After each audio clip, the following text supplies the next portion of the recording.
free speech, journalism is at risk. Now, we've talked about Julian Assange. Julian Assange is a hero, and it set the standard of what it means to be a journalist and a reporter. However, as I've said before, unfortunately, regrettably, many other journalists still face the chopping block. By standing up to power, many journalists are at risk of being arrested or having their careers ruined. And now it's happening here in the United States, in the state of Mississippi. A journalist is now facing jail time for exposing corruption in Mississippi. There's a couple of videos and articles that I want to show about this person and who she is and what she represents. And if we don't speak up and stand up for her, she could potentially face real jail time. And all her crime is exposing and reporting on corruption in the United States. So on this 4th of July, as I'm doing this show right now, the First Amendment is once again being put on the chopping block. I mean, once the First Amendment's gone, if these politicians and corrupt officials get what they want, it's over. It'll never come back. So let's play this video. Shout out to Hotspot. A Pulitzer-winning journalist is facing jail for exposing how the Mississippi governor spent federal welfare money. $77 million meant for the state's poorest residents was spent on a horse ranch and sports celebrities. This is the kind of corruption that Mississippians know all too well. Did nothing wrong. I wasn't aware of the wrongdoings of others. Mississippi Today journalist Ann Wolf won a Pulitzer for that investigation and was immediately threatened with jail for protecting her sources in a defamation lawsuit filed by former Governor Phil Bryant. 2 days after the Pulitzer announcement, we got the first threat of legal action. Are you willing to go to jail? Yeah. It's real. It's scary, but something I think we feel very strongly about. Bryant, who left 550,000 Mississippians in poverty, claimed the articles falsely accused him of criminal conduct and demanded internal files, while his lawyer explained their true motives. Well, as you know, there's a long history of reporting. Now, listen. Hold on. I'm going to tell you what the prosecution is going to say. But hold on, Casey. If the rich do it, it's not criminal. It's our fault for noticing. Shame on that journalist for doing her job. She noticed corruption and reported it. What kind of world are we living in? And it doesn't matter what state you live in, red state or blue state. You call out these corrupt politicians, they will use the full extent of the law to silence you. Hey, liberals, conservatives, Democrat voters, Republican voters. I don't know if you've been noticing this or not, but the two-party system doesn't like you, doesn't think about you, and doesn't respect you. You, the voter, have no place in their great sphere. You're not even at the table. You're not even in the back of their mind. You're not even in their hearts. And so when there are journalists of good integrity, of good stock, when they call out these corrupt politicians, what does your fantastic governors or state senators or state representatives or U.S. senators or U.S. House representatives do? They go after them and silence them. You, the voter, are being disrespected because, oh no, a journalist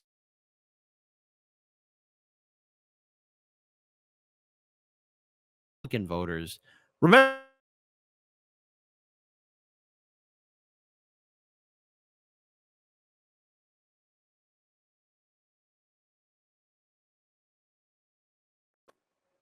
everyone says they care about the First Amendment. This journalist is in the fight for her life. Reporters going to jail to protect their sources. Perhaps they will here. All I want is the money. Mississippi Today he said, all I want is the money.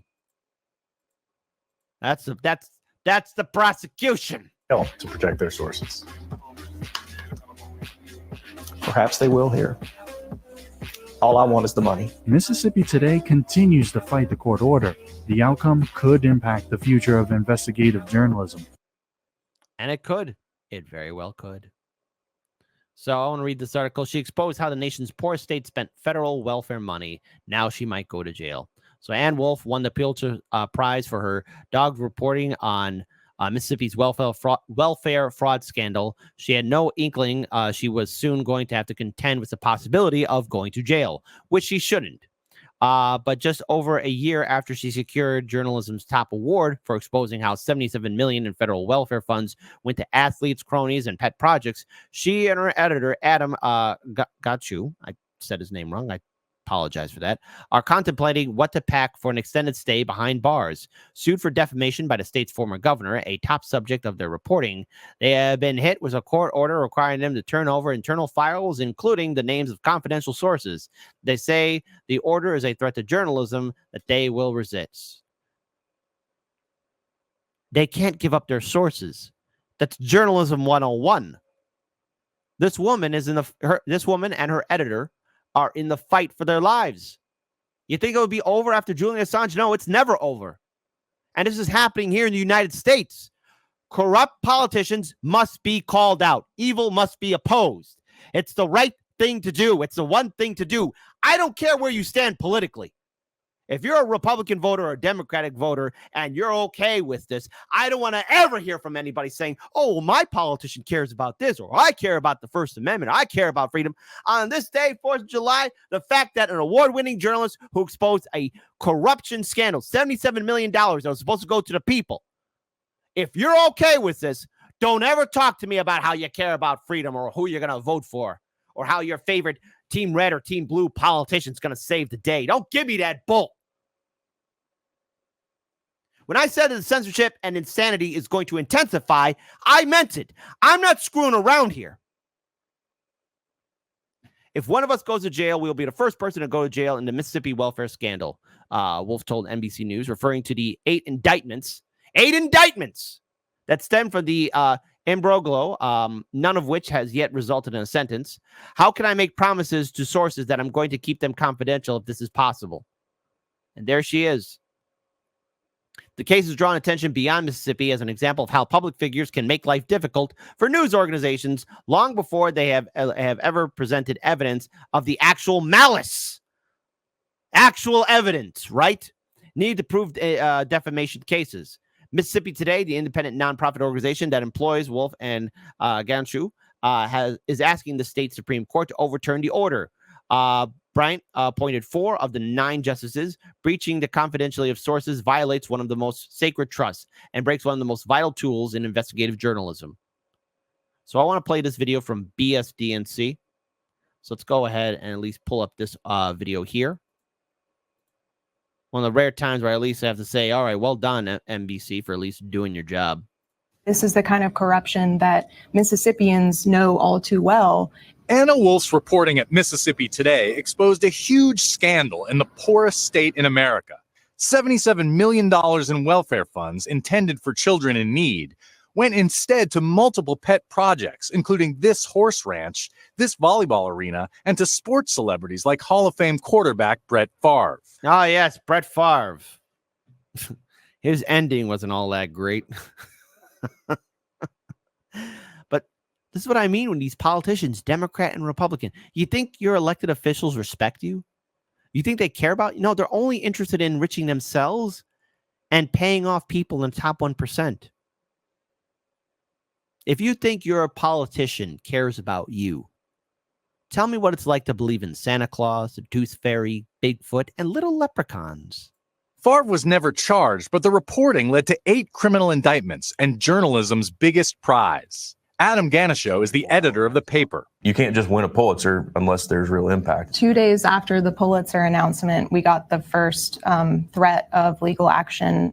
Former Mississippi Governor Phil Bryant, who was in office when the fraud occurred, is suing the newspaper, Wolf, and other staffers for defamation, saying Mississippi Today wrongly accused him of a crime. Allegations in court documents suggest Bryant was among those who directed the spending, but he maintains he did nothing illegal. I did nothing wrong. I wasn't aware of the wrongdoings of others. Oh, good golly, geez. Oh, my goodness. Oh, this weather is ever so hot in the great state of Mississippi. I swear to God, and on my pet gator, Chi-Chi. I swear I never knew that there was such corruption going on. Does this sincerity convince all of you Let's have democracy in the chat in this 4th of July. A top one, for goodness gracious. This is such a horrible mistake. My God. The southern heat must have got the better of his brains for not noticing. A type 2, no, this man knew. He's a politician. He's a liar. I wonder how many 2s we'll get in the chat. I wonder. Go. I did nothing wrong. I wasn't aware of the wrongdoings of others. How would you explain to somebody who's never heard about this, Phil Bryant's overall role in the welfare scandal? So it's pretty well laid out. It doesn't say that he did anything illegal. This is an agency under the governor's office. I mean, he has control, he has oversight. Bryant did not initially sue over the newspaper's prize-winning reporting. Instead, he brought the case over how the reporting was later described, including when the newspaper's CEO said Bryant embezzled funds, which is not true. He was never charged, and there's no indication he's under criminal investigation. Bryant's attorney, Billy Quinn, says that was the last straw. So here we are to give Here we go. Here we go. one of their favorite words, accountability to the situation. Well, the rabbit's got the gun now. We'll see who's going to be accountable. The CEO apologized, but Bryant was not satisfied and got a court order saying Mississippi Today must give a judge internal files and communications with confidential sources to determine if Wolf acted out of malice or a reckless disregard for the truth. Oh, knock it off. This is how the media is going to die. And the thing is, the reason why the media is failing today, we could thank first name Bill, last name Clinton for signing that Telecoms Act. Because now these corporate politicians, which are, again, owned by their corporate donors, their same corporate donors who control our media, can do whatever they want. We don't have democracy. We don't have a constitutional republic. We have an oligarchy. And how dare you expose our oligarchs and the lords and the ladies for their corruption? You can't do that. What do you think this is? America? Some people are going to look at that and say that's just seeking revenge. Well, he didn't sue them because they exposed $77 million worth of misspending. He applauds them for doing that. Good on them. That's not what this suit is about. This suit is about defamation. Mississippi Today is now asking the state Supreme Court to overturn the judge's order. If that doesn't happen, they say they'll look to the federal courts. If it goes to trial or whatever. What's at stake for a free press? Protecting confidential sources. Are you willing to go to jail? Yeah. It's real. It's scary, but something I think we feel very strongly about. Well, as you know, there's a long history of reporters going to jail to protect their sources. And he don't care. Republican and Democratic politicians don't care. And the scumbags like this, oh, defamation. No, they didn't defame you. They didn't do that. But I got to tell you, to the former governor, it doesn't make you look good after going after a journalist for doing her, I don't know, checking notes, her job. Perhaps they will here. All I want is the money. Meanwhile, advocates like Alita Fitzgerald, who have worked... He wants that money and that cash, so screw independent, screw freedom of speech. He doesn't want that. None of these people, these are, we have a system of unchecked corruption. $77 million that was supposed to go to the people. Oh, I don't know. That would probably make a lot of people angry. And anybody that was involved in it should be held accountable. You know, when you're governor, this is going to be a controversial statement here. No matter what state you live in, be it the mighty Mississippi, be it Illinois, California, the great state of Texas, Oklahoma, Iowa, Idaho, Hawaii, no matter what state you live in. If you're a governor of it, the buck stops with you. You are the top guy or gal on that mountain. So whatever happens is under your watch. Right? Worked on behalf of Mississippi's children for decades, remain outraged by the scandal and grateful for the journalism. Unleashing that story meant a lot to a lot of people and had them thinking differently about what government officials were saying about the well-being and what was going on in the state of Mississippi for poor families. Ken Delanian, NBC News, Jackson, Mississippi. So what can we take away from this? If you thought what was happening to Julian Assange was unjust, I hate to break it to you, but it's still ongoing. It's continuous. What is happening in this country, the richest country in the world, a country that says it respects journalism and free speech and independent media, all that good jazz, it's a lie. And if you think that this journalist is going to be the only one that's going to be facing any kind of severity from corrupt politicians and their lies, there are many more. Many people in this business are right now going to have to be stepping on eggshells. And I said that the censorship's going to get worse. I mean, look at the censorship that impacts all of independent media. And now they're going after, now this one governor is going after these two reporters who did their job. They didn't do anything malicious. They did their job. That's the key word. That's what we want to see. That's what I want to see. I want to see more journalists, more citizen journalists like those two out there across the country, be it in the north or the south, east, west, red state, blue state. We should be applauding their actions. And everybody should be screaming on top of the mountain that they should not be going to jail. They should be facing jail time at all. This is happening, mind you, by the way, under a Democratic administration, Joe Biden's administration, the same Joe Biden administration that declared that, oh, it cares about journalism and free speech. No, it doesn't. It doesn't matter who sits in the White House or who sits in the governor's seat anywhere across this country or who controls the legislature, be it at the federal level or the state level. These politicians are all one the same. You expose their crimes, you're going to jail. It's almost as though we are not a constitutional republic, but a banana republic. Madness and insanity has taken hold of our system. This is why we need independent media, and this is why we need to start talking to each other and starting building movements and organizations not connected to Washington, D.C., actually calling for the abolition of all political parties, getting money out of politics. This is what happens when you have a two-party system that's controlled by corporate donors. They want to keep a corrupt system going on. And if you expose their crimes, you're going to jail. Does that sound like a republic? Does that sound like a free nation on this day, the 4th of July? No, it doesn't. And I wish these two all the best in their case. And may they get justice and freedom, which is what they deserve. They should not be penalized for doing their job. No one should.